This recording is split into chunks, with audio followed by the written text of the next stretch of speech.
Thanks for quitting, Cornelia grinned, looking at me with a slight sneer in her eyes. Her lips curved into a satisfied smile, and I couldn't help but feel that sharp spark in her gaze. In response, I just stared at her in silence, trying to remain indifferent. But inside, something was starting to smolder, as if her calm complacency was unbearable. She was clearly enjoying the moment, and her words echoed in my mind, filling the silence between us. As it turned out, it was about reducing labor costs, and, according to management, the company did not need employees using overtime pay. Cornelia, Riley, and several other people from our department have not hidden their satisfaction with what has been happening in recent weeks. Riley seemed particularly pleased. His new position gave him not only more power, but also a sense of superiority. A week later, everything seemed to have settled down, but the company kept calling me. One evening, as usual, while I was doing my paperwork at home, I heard the phone ring. "Hi," I replied, trying to keep my voice neutral. "The president said." The voice on the other end of the line suddenly stopped, as if losing confidence. "Who exactly are you?" I laughed mockingly at his words. It was an old question, but it always raised a bitter irony in me. "I'm Nickel Wallace. I am 57 years old. I've been working for this company for 35 years, ever since I graduated from college." There was silence on the line. I continued, "Our company employs administrative writers, Social Security, and labor consultants, as well as tax accountants who do clerical work for our clients. This is especially popular among the presidents of companies that run their business alone." My mind was immersed in the usual flow of information, as if thousands of facts and details concerning my work and those I served were being extracted from the archive of memory. These presidents were busy with sales and they didn't have time for clerical work. Of course, we took care of all their tax affairs. I let out a strangled sigh.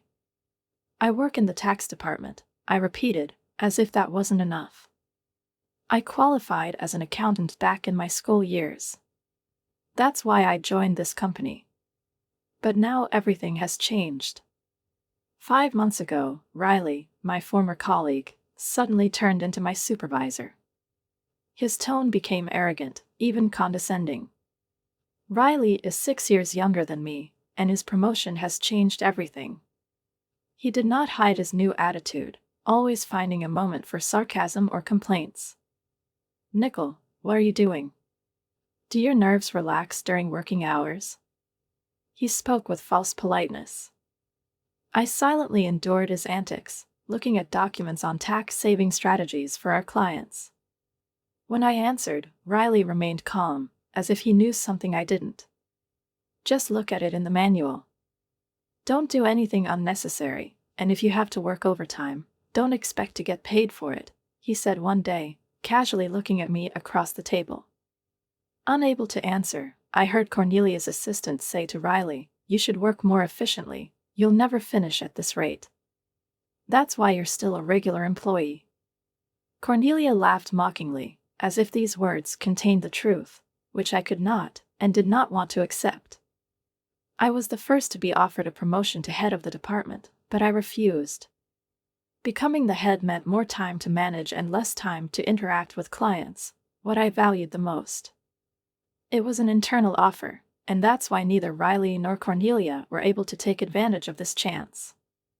I knew they didn't know about it, and maybe that was the reason they were unhappy with me. But I continued to carry out my usual duties, trying to abstract myself from their attacks. The harassment from Riley and Cornelia did not stop. They interfered with my work with renewed vigor, and I had to increase the amount of overtime again. This morning, as if to finish me off, I heard Riley's angry voice, "Nicole, that's enough. Your constant overtime work is dragging on. It's just a waste of time." His words echoed in my ears. Cornelia, as always, watched from the sidelines, not hiding her contempt. The reason for yesterday's overtime was absurdly simple. Riley had accumulated monthly declaration forms that needed to be submitted by the end of the month. Yesterday, after work, he suddenly came up to me, casually throwing, "Take care of it." He left a few customer files on my desk as if it were a small thing. I turned pale when I saw the pile of documents. All of these clients had deadlines this month. I asked in confusion, "Right, is that all for this month?" But Riley was already packing his things. "I'm leaving." "Be careful," he said, walking briskly towards the exit. Cornelia followed him, not hiding a pleased smile. Everything that was happening seemed incredible, a mocking performance. I sighed heavily and, feeling increasingly tired, opened the client files I had left. Some of these documents belonged to Cornelia, and this depressed me even more. Riley was clearly trying to outlive me, force me to retire. I was sure it wasn't just a matter of personal animosity. I had more experience and deeper knowledge in the field of taxation than he did, and other employees of the tax department often came to me for advice, ignoring him. Cornelia stayed by Riley's side. Her sycophancy was obvious. He loved young female employees, and that's probably why he wanted to get rid of me. If I were gone, the other employees would have to rely on him more. These thoughts disgusted me, and the realization of their superficiality gave me goosebumps. But the truth remained the same: they both sought to undermine me in order to strengthen their positions. I took a deeper breath, realizing that I would have to manage all these declarations on my own again. My work was more than enough, but if I tried to claim overtime pay, I'd be inundated with complaints from Riley and Cornelia again. Therefore, I resigned myself to unpaid work late, once again staying in the office after everyone else. One day I was suddenly called to the president's office. It was a moment that alerted me. "Our company has recently changed its president." The father of the former head suddenly fell ill and handed over the management to his son, who, despite his lack of experience in our company, had to take over the reins. He was not familiar with the details of our work and many internal processes. When I entered the president's office, I immediately noticed the grinning faces of Riley and Cornelia. The atmosphere in the room was tense, the air seemed to thicken. I felt my insides tighten with a premonition of trouble. "Nicole, we need you to resign by the end of this month," the president said, trying to keep his tone neutral, but there was uncertainty in his voice, as if he knew he was saying something illegal. "What do you mean?" I asked, and at that moment I felt dizzy. I stood in front of the president, trying to suppress the anger and frustration that was bubbling up inside me. The president gave me a cold look. "I heard from Riley and Cornelia that you overpaid your overtime bill. Other employees of the tax department have about 16 hours of overtime per month, but you have already exceeded 83 hours. Don't you find that strange?" He paused, studying my reaction, while Riley and Cornelia sat in the corner, exchanging smug glances. "They don't have any overtime this month at all," the president added, as if this was some kind of indicator of their superiority. The reason was obvious to me. The overtime hours were not the result of my mistakes, but of the fact that I was doing their job. But if I said it was Riley's instruction, it would look like an excuse, like my inability to manage time. So I just stated the facts. I didn't exaggerate the amount of overtime. I just couldn't finish my work at regular hours. The president took a deep breath, clearly displeased. "I doubt it, but I have no proof, so I won't go into it. However, we cannot continue to hire a person who works so slowly. I want you to resign." These words hit me like a bolt from the blue. I have dedicated my entire 35-year career to this company, and now I have been asked to leave as an unnecessary element. No matter how much I did, no matter how much effort I put in, it was never enough. Instead of being grateful, I was forced to take on Riley and Cornelia's work. "Yes, I understand," I said softly, feeling the bitterness fill me from the inside. "I will resign at the end of this month." These were words that came out of my mouth automatically, without much thought, but I realized that I had already made this decision inside myself. I glanced at Riley and Cornelia. Their smug smiles literally glowed with triumph. As soon as we left the president's office, Cornelia, not hiding her joy, came up to me and said, "Thanks for leaving." Her grin was almost solemn, as if she had won some kind of competition. I stared at her in silence, feeling my disgust at everything that was happening grow stronger. Riley was standing a little further away, also looking down at me, as if he had won. "We are reducing labor costs," he added, easily demonstrating his indifference. "We don't need someone who uses overtime pay in our company." It seemed like their only mission was to get rid of me. And they enjoyed every second of it. When I returned to my desk, I no longer felt the same strength and energy. Their gloating was depressing, but it was necessary to continue. I started creating documents to transfer all my clients. The transfer of cases is an important process, and I was not going to leave the work unfinished. I didn't miss the opportunity to say goodbye to the clients I've managed for so many years. Many of them became almost friends. With those whom I could not meet in person, I arranged telephone conversations or sent letters with notifications about my successor. When the day of my departure finally came, I returned home. I had time to rest, too much time. I was so busy transferring cases that I didn't even realize how tired I was. Now that it's over, I've allowed myself to relax for the first time. But soon this peace was broken. My phone rang. The name of the company appeared on the screen. I decided not to answer. "I gave it to you, didn't I? Social Security has been settled, customers have been notified." But the calls continued. The phone rang a few more times, and among the calls I noticed Riley and Cornelia's personal numbers. Did they really think I'd pick up the phone when I saw their names? Finally, I reluctantly answered. "Hi, Nicole, this is a mess right now," the president said the moment I picked up the phone. "Who exactly are you?" His voice was full of anxiety. I laughed mockingly in response. "Who am I? I'm nobody else. Just an unemployed lady who has already left the company." But the president continued, his tone becoming more and more tense. "Since you left, we have received 55 calls from customers demanding that all transactions with our company be terminated. Please return immediately." With that, he quickly hung up the phone without even waiting for an answer. I sighed and got up from my chair. I didn't seem to have a choice. As soon as I entered the office, Riley and Cornelia were already waiting for me. Their faces looked unrecognizable, pale, with deep circles under their eyes. This drastic change in appearance immediately caught my eye. I couldn't help but frown when I saw them in such a state. "What's the matter with both of you?"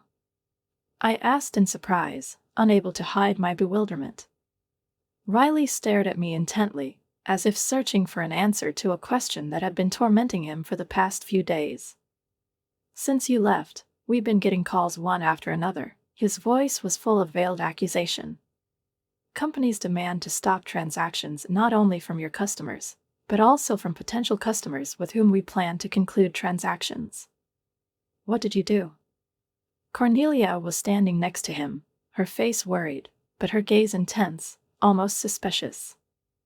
She narrowed her eyes, as if trying to look into my soul. "I never would have thought that you would be capable of such a thing." "I'm disappointed, Nicole," she hissed, emphasizing every word. I could look at their tired and exhausted faces for hours, but all I could do was sigh with a little regret. "I didn't do anything," I replied calmly, realizing why customers were refusing transactions. "I think cancellations are inevitable. It's not my fault." Riley shot up like a hot coal. "So you did something after all. Didn't you make it to the president's office in time?" His voice was rising to a scream. Without waiting for an answer, he abruptly turned around and forcefully pushed open the door, led me to the president. "President, I brought her," he said decisively, opening the door. Cornelia silently followed him and hurriedly went inside, holding her sarcastic remarks at the ready. The president was sitting at the table, his face expressing a mixture of fatigue and anxiety. He was looking at me intently, assessing every move. "I've been waiting," he said, his voice calm, but the gravity of the situation was in his eyes. "President," Riley began with a triumphant intonation, "it seems that Nicole was involved in the termination of transactions with our clients. We must not only demand permission to resume work, but also sue her for damages." Cornelia, without wasting a second, intervened. "We have to take action. It could ruin our business." Her voice was cautious, but there was irritation in it, especially in the presence of the president. The president ignored their attacks and turned to me. He asked directly, "Why did so many companies stop transactions after you left?" I took a deep breath, gathering my thoughts, and, slowly, answered, "Don't you understand that our clients no longer need this? We manage their taxes, but there are companies in the market that do it cheaper. The only reason they stayed with us was because of me. They trusted me." Riley exploded with indignation, his face flushed. "What arrogance in front of the president! Do you really think you're worth that much?" His words echoed through the office. Cornelia did not lag behind. Her voice was sharp, filled with sarcastic mockery. "Impossible. Nicole can't be worth that much for customers to go after her. This is absurd." The president looked at us thoughtfully, his face was serious. He took a long breath, and then said, "Actually, my father, the former president, just called me. Some customers who stopped transactions with our company went to him personally to discuss Nicole's return." I raised my eyebrows in surprise. Were they willing to go that far for me? The president continued, "My father said that the tax department was holding on to Nicole. She not only managed her clients, but also supported the clients of her colleagues, helped anyone who needed advice or support. She knows Riley can't handle it." Riley turned pale. His smug expression disappeared, replaced by confusion. "My father also said that if Nicole hadn't refused the promotion, she would now be in a higher position than the head of the department," the president finished with a hint of regret in his voice. Cornelia, who had been filled with gloating before, now looked confused and stunned. She couldn't seem to believe what she was hearing. Her face paled even more. I could see her lips trembling, but she couldn't find the words. Obviously, she had no idea that I could have become her boss if things had turned out differently. The president looked at me carefully. His voice was unexpectedly soft, almost apologetic. "I'm very sorry that I forced you to resign, Nicole, but can we cancel your resignation? Our company needs you." My father also strongly recommended that this decision be reconsidered. There was sincere regret in his eyes. My heart trembled at these words. I could feel warmth running through my body, but an inner voice reminded me that it wasn't that simple. I was honestly glad for the president's change of mind, but I knew that this proposal was too late. Agreeing to return now would mean not just giving in, but plunging back into the atmosphere of distrust and intrigue from which I had just begun to free myself. But before I could say anything, Riley, unable to contain his emotions, loudly interrupted the president. "What do you mean? Is she better than me? I can't accept it." His voice rose to a scream, and his face twisted with rage. Cornelia immediately supported him, although she looked more restrained. "Riley is a wonderful boss who cares about his subordinates. But do you prefer Nicole to him? This is unacceptable." Her voice was full of indignation and fear. The president, remaining unperturbed, gave them a stern look. He didn't need to say anything. His silence was in itself a formidable accusation. Sighing, he spoke again. "Actually, since Nicole resigned, we have received a lot of complaints from the tax department. It seems that you too are shifting your responsibilities to others. Isn't that right?" His words sounded like a hammer blow, and the silence that hung in the room was deafening. Riley instantly turned pale, his lips trembled, but he did not find what to say. The president continued with disgust in his voice. The staff informed me that you, Riley, shifted the preparation of your client's tax returns to subordinates. And moreover, Cornelia's work was also distributed among others. You didn't include her work in your reports, did you? His gaze was cold and implacable, and Cornelia, standing next to Riley, paled with every word. That's a lie. Riley shouted, but his voice sounded uncertain. I would never do such a thing. The president ignored his outrage. In addition, there was a leak of information that indicates that you two shifted your work to Nicole until she resigned. Riley, you called her a salary thief. The roles seem to have changed, don't they? The president looked at him with mild contempt. Riley reached for an excuse, but the words stuck in his throat. The president sighed, continuing. There is also information that the two of you are in a romantic relationship. You often left work together. But, Riley, aren't you married? The question hung in the air like a silent blow that could no longer be dodged. Riley's face turned purple, and he opened his mouth as if he wanted to object, but couldn't. Cornelia stood beside him, pale as a ghost, her lips trembling. I was just mentoring Cornelia as a boss, Riley muttered, clearly panicking. Nothing inappropriate. The president, without a shadow of a doubt, pulled out several papers from the folder and spread them out on the table. Here are some receipts that I received from the accounting department. These food expenses were recorded by you, Riley, but they're clearly not with the customers, are they? His voice was harsh, and Riley was sweating visibly as he tried to find some explanation. Cornelia, who turned even more white, did not say a word. Her breathing became rapid and nervous. The president looked at them both. Riley and Cornelia, you neglected your duties, exaggerated expenses, and, moreover, you are having an affair in the office, despite the fact that you, Riley, are married. According to company policy, as of today, you are both fired. The president's words were uttered with such directness that a deathly silence hung in the room. Riley and Cornelia froze in place, their faces lifeless, as if the ground was slipping away from under their feet. But the next moment, Riley, visibly alarmed, desperately tried to resist. Please wait. I will withdraw all claims for reimbursement, just don't fire me. I have a family. His voice was full of pleading.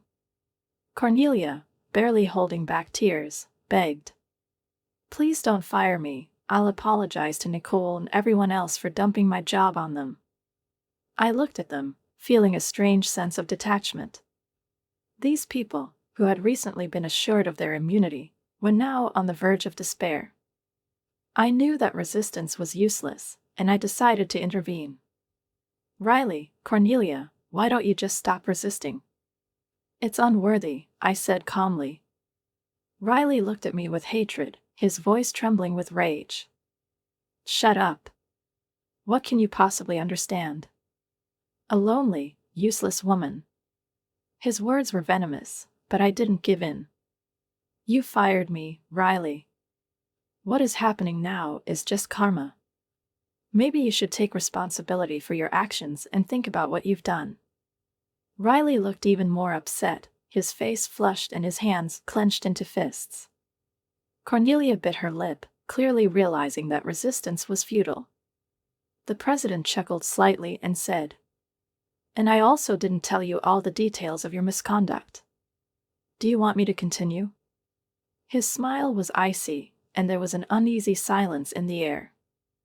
Riley and Cornelia's behavior has long been the subject of discussion in the tax department, and their stories, regardless of my desire, continue to leak to me. But today the moment has come when everything finally came to light, as if invisible curtains had fallen, revealing the full picture of their intrigues and manipulations.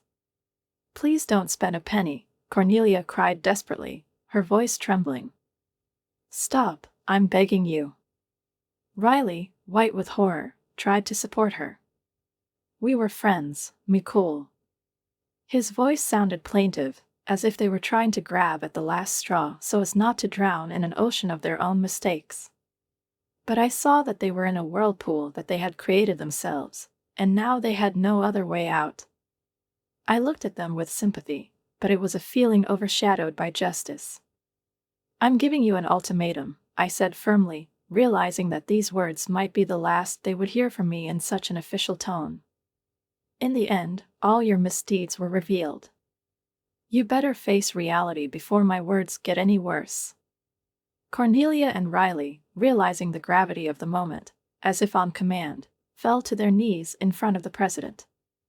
Their desperation was obvious, and it seemed that in a few more minutes they would burst into tears right here in the office. Their gazes were filled with pleading, but I knew it wouldn't change what had already been decided. Riley and Cornelia were fired on the spot. The president didn't even look at them. His expression was cold, as if he had already made this decision many days ago. After they left, I finally revealed all their misdeeds. Riley faked business trips to spend time with Cornelia, manipulated employees by threatening them with dismissal, and handed over his tasks to them in order to avoid responsibility himself.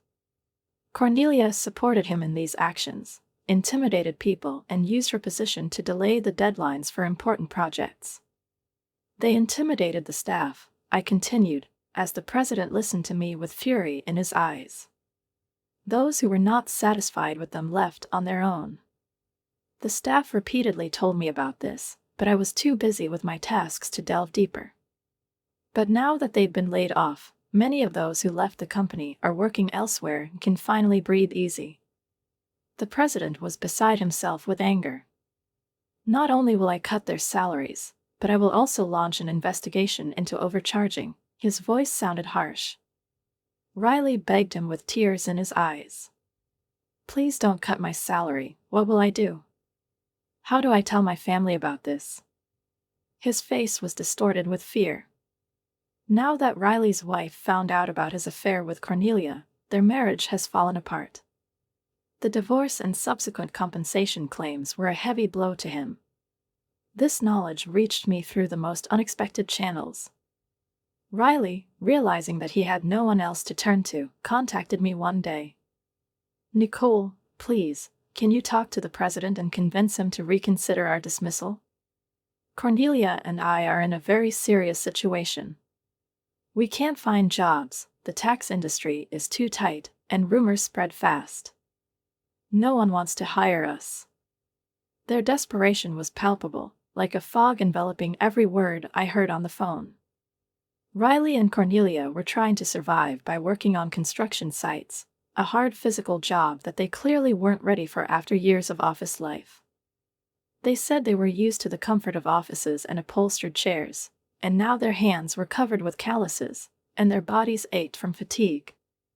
Cornelia called me most often. Her voice was pierced with tears.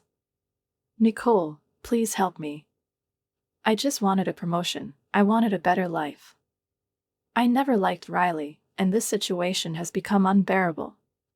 But I saw the truth through her desperate excuses. Riley and Cornelia had created their own nightmare, and they had to take responsibility for it. "Cornelia," I replied coldly, "it's your fault. You chose this path yourself, and no one can fix the consequences. It will be almost impossible to go back. Now you have to come to terms with what happened." "No!" Cornelia screamed in despair, her scream echoing in my head. But it was none of my business. I knew that her regrets would not bring back her former life, and if she continued to regret her actions, then this would only be the beginning of her suffering. As for me, I'm still enjoying my new, relaxed lifestyle. After the president begged me to return to the company, I refused without regret. Once you're asked to resign, there's no point in going back. Sometimes I help my friend at his tax firm to earn a little extra money, but the thoughts of starting my own business are becoming more and more real. I will be able to work on my own terms in my office. No conflicts, no pressure. I will be able to fully devote myself to clients, help them, be not just an accountant, but a person who really cares about their well-being. My new life is just beginning, and I am determined to take every opportunity of it. Cornelia's tears and pleas for help kept coming. With each call, her voice became more desperate, laced with hopelessness.